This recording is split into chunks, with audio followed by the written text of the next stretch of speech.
Assalamualaikum warahmatullahi wabarakatuh. Perkenalkan, nama saya Risma dengan NPM 2359201040. Saya dari kelas 5B pada mata kuliah Missing Learning yang diampu oleh Bapak Hartono. Di sini, saya ingin mengerjakan tugas yaitu tentang fitur engineering, data administration, dan normalisasi data.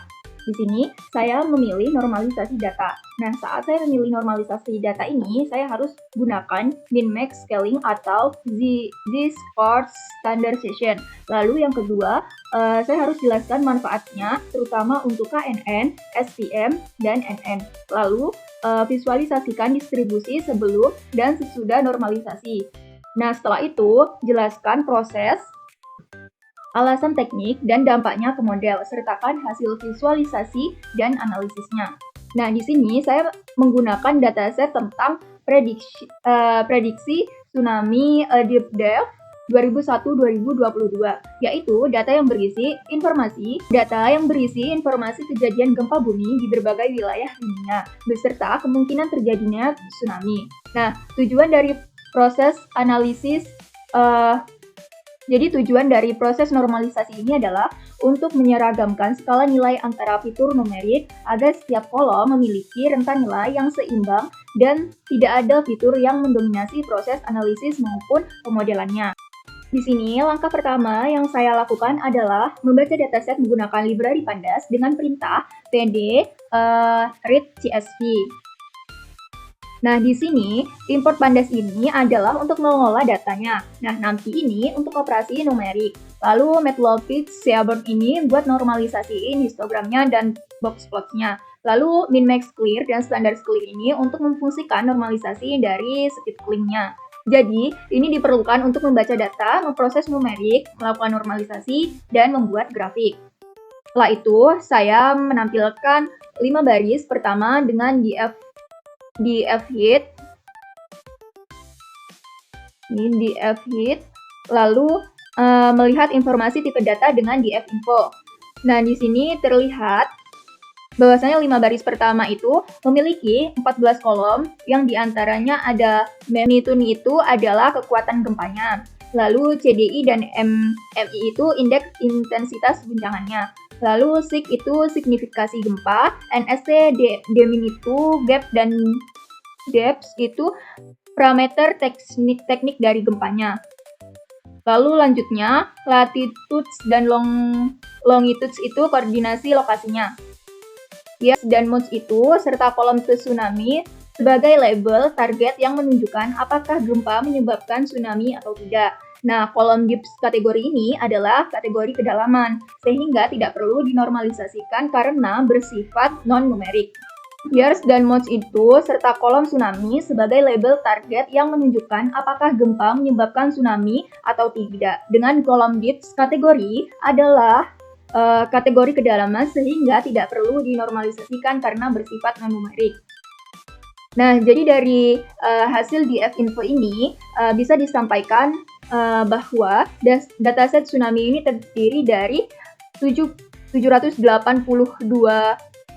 data gempa dan memiliki 13 fitur. Tidak ada data yang kosong dan seluruh datanya sudah siap untuk proses analisis lebih lanjut seperti normalisasi dan visualisasi. Lalu pada tahap berikutnya, saya menentukan kolom mana saja yang bisa dinormalisasiin, yaitu kolom magnitude, CDI, MMI, SIG, NST, demin, gap, depth, dan latitude, serta longitude.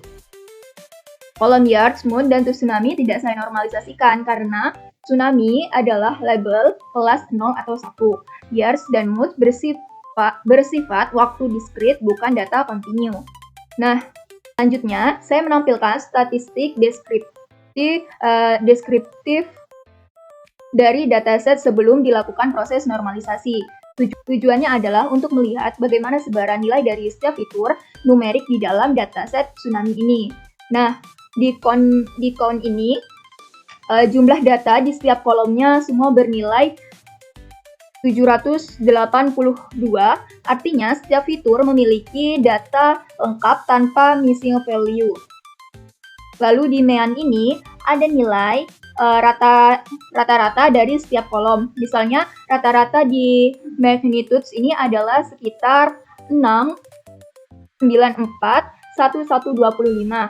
Nah, sedangkan rata-rata di depth sekitar 75, di depth ini sekitar 75, 88, 31, 99.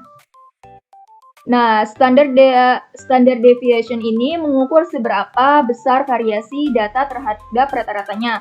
Semakin besar nilainya, semakin lebar sebarannya datanya.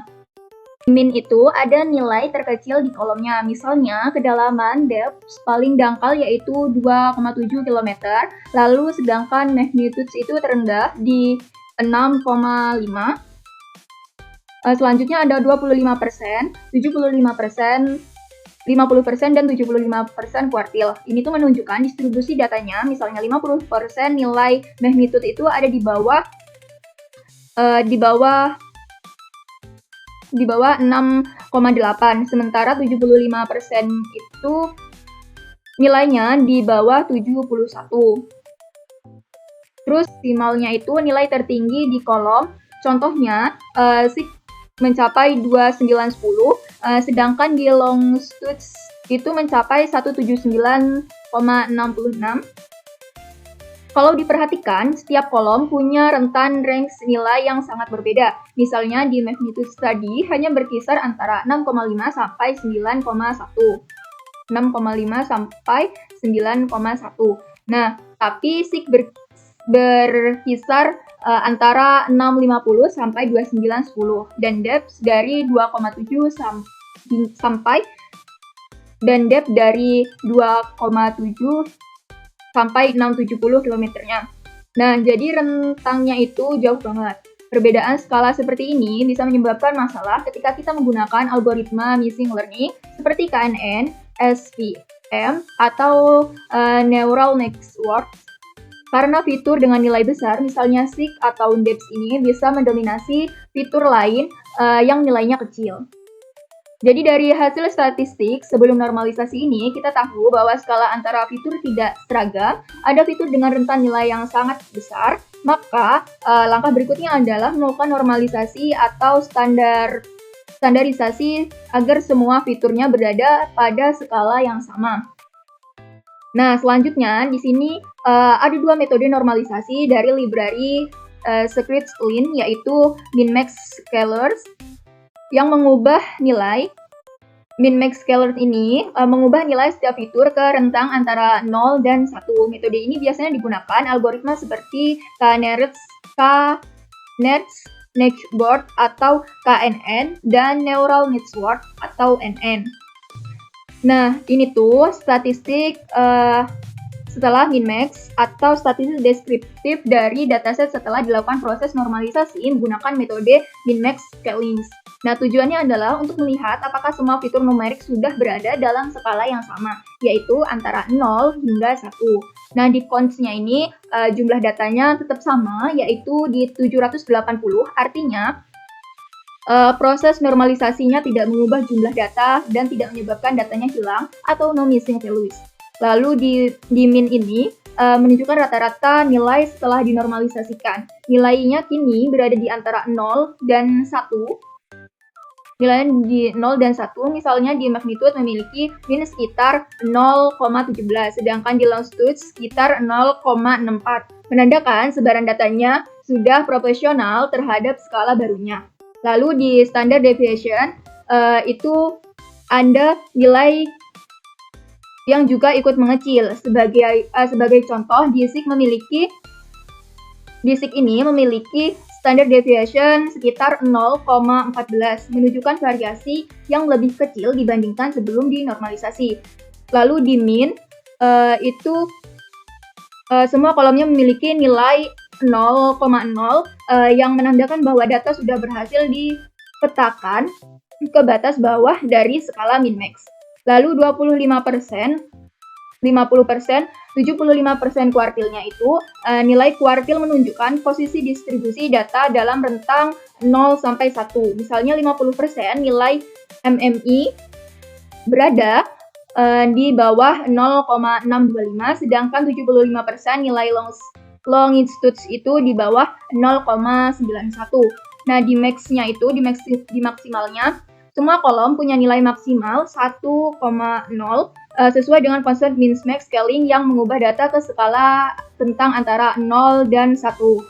Kalau diperhatikan, seluruh fitur sekarang sudah punya rentang nilai yang seragam, yaitu dari 0 sampai 1. Misalnya di magnitudes itu sebelumnya berkisaran 6,5 sampai 9,1. Ini jadi 0 sampai 1. Nah, depth-nya itu tadinya mencapai 670 km, juga sekarang berada di rentang 0,1. Begitu juga fitur lainnya seperti SIG, CDI, dan MMI. Dalam skala yang seragam seperti ini, tidak ada lagi fitur yang nilainya jauh lebih besar dan bisa dinominasi proses perhitungan jarak atau bobot pada algoritma machine learning. Skala yang seragam seperti ini, tidak ada lagi fitur yang nilainya jauh lebih besar dan bisa mendominasi proses perhitungan jarak atau bobot pada algoritma machine learning. Misalnya pada algoritma seperti KNN atau CFMI, hasil perhitungan jadi lebih adil karena setiap fitur berkontribusi secara seimbang. Nah, selanjutnya di sini ada standar clear atau z-score normalization yang mengubah nilai menjadi distribusi dengan mean 0 dan standard deviation-nya itu ada 1. Nah, metode ini sering digunakan untuk algoritma seperti support vector missing atau logistic regression. Nah, setelah proses normalisasi menggunakan min-max scaling ini, langkah berikutnya adalah menampilkan hasil statistik deskriptif setelah dilakukan z-score standardization. Tujuannya adalah untuk menstandarkan data agar setiap fitur memiliki rata-rata 0 dan standar deviasinya itu 1, sehingga sebaran nilainya menjadi lebih seimbang tanpa terpengaruh skala aslinya. Nah, di cons-nya ini masih tetap dia berisi kolom 780 data, artinya tidak ada data yang hilang selama proses standardization. Lalu demand-nya ini, nilai rata-rata dari setiap kolomnya mendekati angka 0. 0 ini adalah ciri khas dari angka 0. Di sini min 1,272070. Ini artinya kolomnya itu mendekati 0 dan memiliki ciri khas dari z-score standardization. Contohnya di kolom magnitude ini tadi memiliki mean sekitar 1,272071. Nah, yang sangat kecil dan bisa dianggap 0.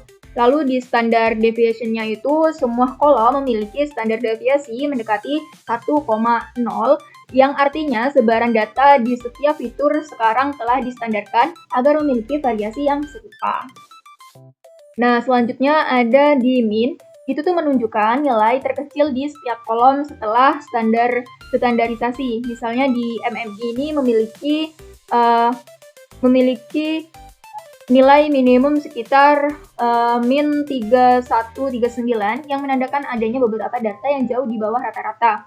Lalu 25%, 50%, 75% kuartilnya menunjukkan distribusi data di sekitar nilai 0. Misalnya 50% di nilai SIG ini mencapai 6,32. Lalu setelah itu di gap itu gapnya itu mencapai 8,83 dan di demin-nya itu mencapai sekitar 7,36.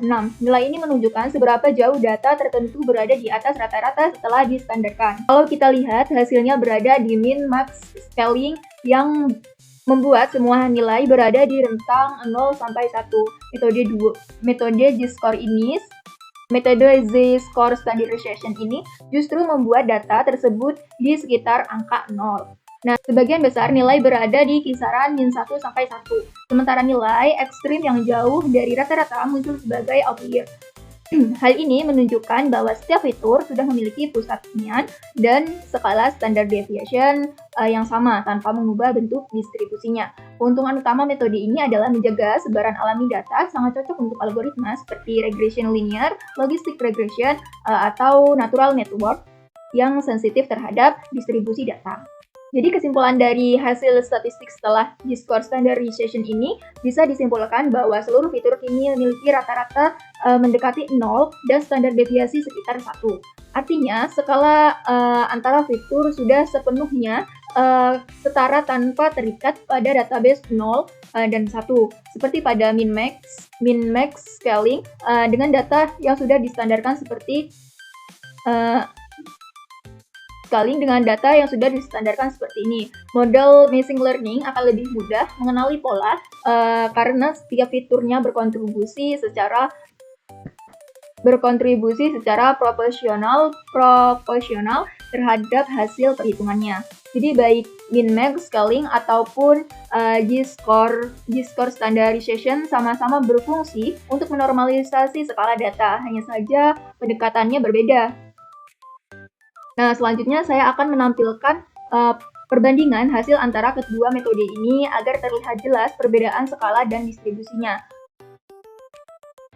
Di sini ada visualisasi berupa box plots untuk membandingkan distribusi data sebelum dan sesudah dilakukan proses normalisasi. Tujuannya adalah untuk memiliki perbedaan skala nilai pada setiap fitur numerik, serta memastikan apakah hasil normalisasi sudah berhasil menyeimbangkan datanya.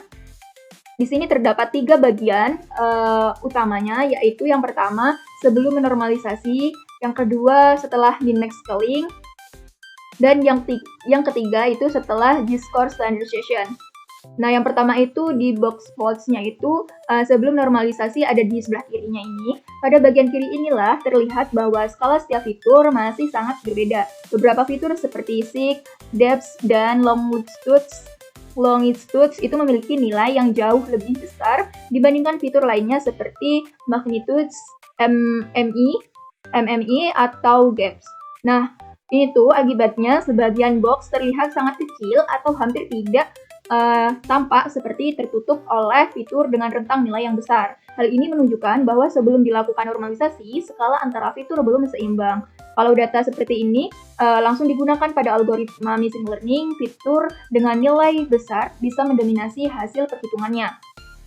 Lalu yang kedua itu ada box plots setelah min-max scaling, yaitu ada yang di sebelah yang ada di tengah ini. Ini tuh hasil setelah dilakukan min-max scaling, semua fitur sekarang sudah memiliki rentang nilai yang sama, yaitu antara 0 dan 1. Nah, setiap boxnya ini kini terlihat sejajar pada sumbu horizontal, menandakan bahwa proses normalisasi berhasil menyamakan skala tanpa mengubah bentuk distribusi datanya. Nilai median, kuartil, dan outlier-nya itu masih terlihat, namun semuanya sudah berada dalam skala baru yaitu 0 sampai 1. Dengan skala ini, setiap fitur punya kontribusi yang seimbang dalam algoritma seperti KNN, SVM, atau clustering. Lalu yang ketiga itu di box plot setelah G-score, yaitu yang di sebelah kanan. Itu tuh hasil setelah dilakukan G-score standardization yang berbeda dengan min-max, yang menekan semua nilai ke rentang 0-1. Metode ini membuat semua fitur memiliki rata-rata mean 0 dan standar deviasinya itu ada di 1. Nah, kita bisa dilihat bahwa sebagian besar nilai berada di sekitar 0, sementara titik di luar rentang 2 hingga 2 menunjukkan adanya data ekstrim atau outlier. Lalu metode G-score ini mempertahankan bentuk distribusi aslinya, tapi menyesuaikan pusat dan sebaran nilai agar seluruh fitur punya skala yang setara. Nah, dari ketiga box plots ini bisa kita simpulkan bahwa sebelum normalisasi, skala antara fitur sangat berbeda dan tidak seimbang. Nah, setelah di min-max scaling, semua fiturnya itu berada pada skala seragam antara 0 dan 1. Lalu setelah di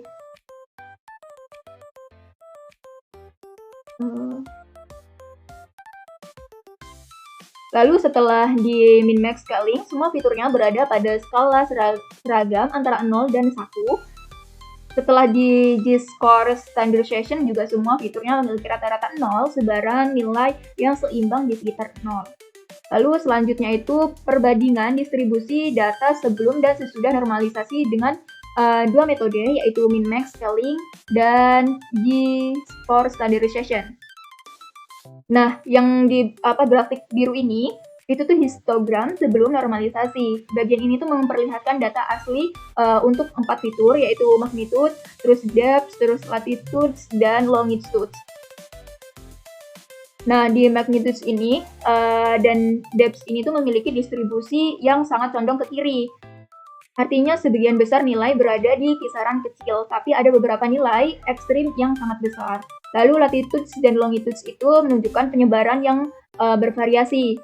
Dengan longitudes itu memiliki dua puncak distribusi, menandakan data berasal dari wilayah geografis yang cukup jauh berbeda. Jadi sebelum normalisasi, skala antara fitur sangat berbeda dan tidak seimbang. Nah, barisan yang kedua ini, yang grafiknya ini orange ini tuh setelah dilakukan normalisasi min-max. Nah, semua fitur telah disesuaikan dalam rentang 0 hingga 1. Bentuk distribusi datanya tidak berubah, hanya skala nilainya yang diubah agar seragam.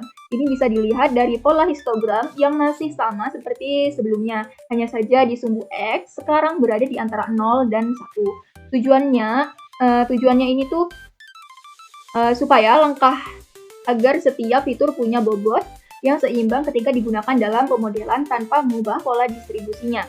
Lalu di grafik yang terakhir itu di grafik hijau, itu tuh bagian ini menunjukkan standardization G-score, di mana setiap fiturnya disesuaikan agar memiliki rata-rata mean 0 dan standar deviasinya itu di angka 1. Lalu nilainya itu bisa diubah menjadi representasi seberapa jauh titik tersebut dari rata-rata dalam satuan standar deviasi. Nah, bentuk distribusinya itu masih berupa dengan data asli, namun skala sumbu X berubah menjadi sekitar min 2 sampai 4. Misalnya pada magnitudes dan depth ini nilainya yang sebelumnya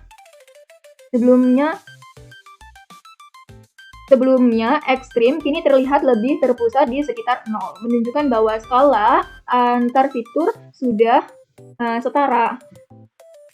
Terus sebelum menormalisasi skala data, antar fitur ini sangat berbeda. Ada fitur dengan rentang nilai yang sangat besar seperti depth dan ada yang kecil seperti magnitude. Setelah di min-max, skala fitur seragam menjadi 0 sampai 1. Cocok untuk model berbasis jarak seperti KNN atau neural networks. Setelah itu, J-score juga skala fitur memiliki distribusi rata-rata 0 dan standar deviasi 1. Cocok untuk model statistik seperti regresi linear dan SVM. Jadi dari histogram inilah kita bisa simpulkan bahwa normalisasi berhasil menyeimbangkan skala antar fitur tanpa mengubah bentuk distribusi datanya secara signifikan. Baiklah, itu saja yang dapat saya sampaikan. Jika ada kesalahan, saya mohon maaf. Saya akhiri. Wassalamualaikum warahmatullahi wabarakatuh.